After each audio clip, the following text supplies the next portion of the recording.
Galnet News Digest, 17th of January 3305. We read the news so you don't have to. In this week's news, Nova knockout in Paresa.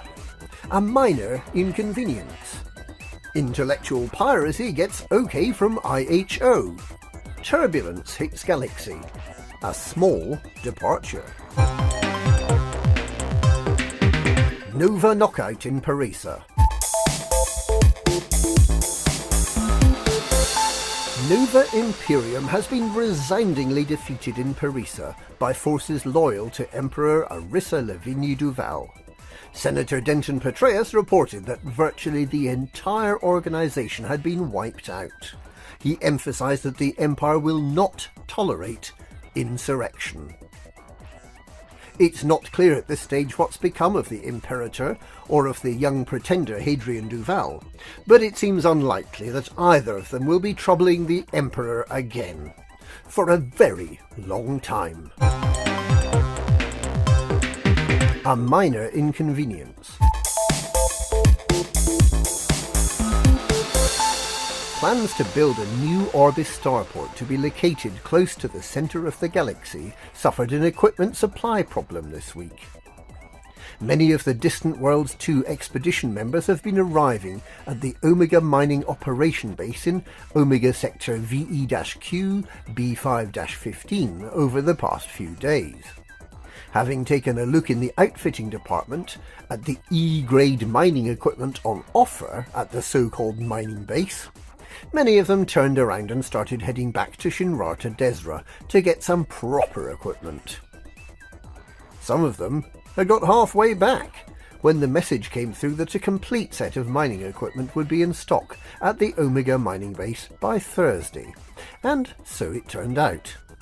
A huge consignment of mining equipment arrived, including the very best abrasion blasters, subsurface displacement missiles, and a famous seismic charge launcher. The only thing missing was pulse wave analyzers. The wholesaler was apparently completely out of stock.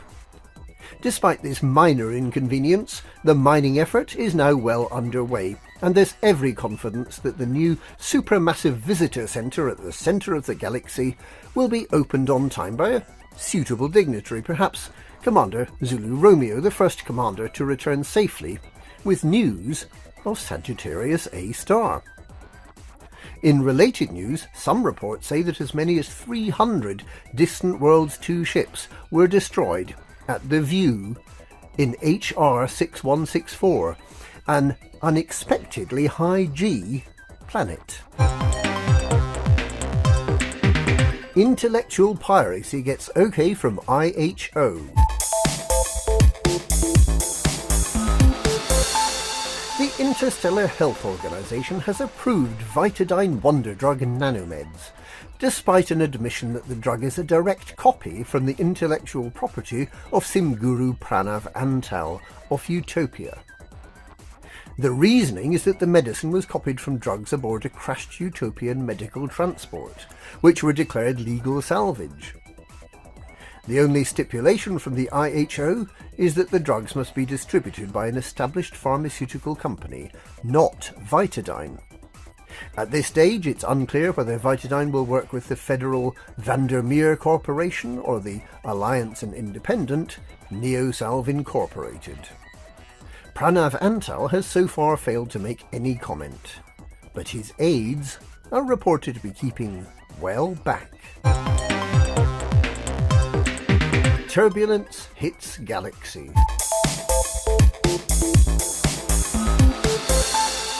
The Pilots Federation is said to be regretting its decision to host its vast arrays of Galaxy servers on a fleet of belugas flying through the atmosphere of Founder's World, following a series of catastrophic stability incidents.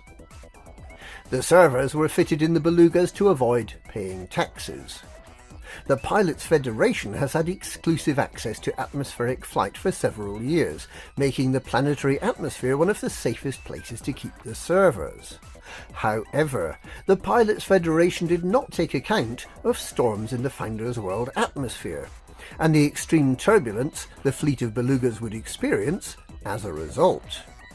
The past week has seen extreme turbulence affecting the Galaxy servers, with some of the servers so unstable that they've fallen over. Really fallen over. Onto the floor of the Beluga.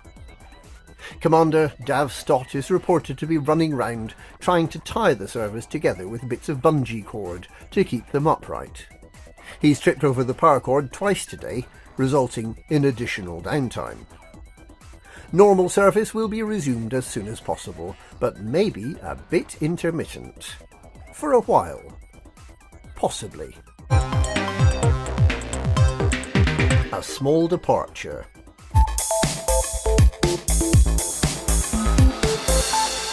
Holovid presenter and Pilots Federation stalwart Mr. E.C. Lewis has signed off at the end of his last ever programme. There will be no more biscuits. There will be no more Mr. Blobby and no more Ed Nolans.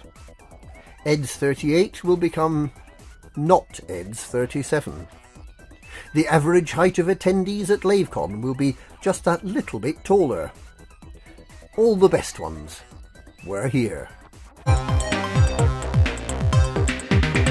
And that's this week's Galnet News. Galnet News, we read the news so you don't have to.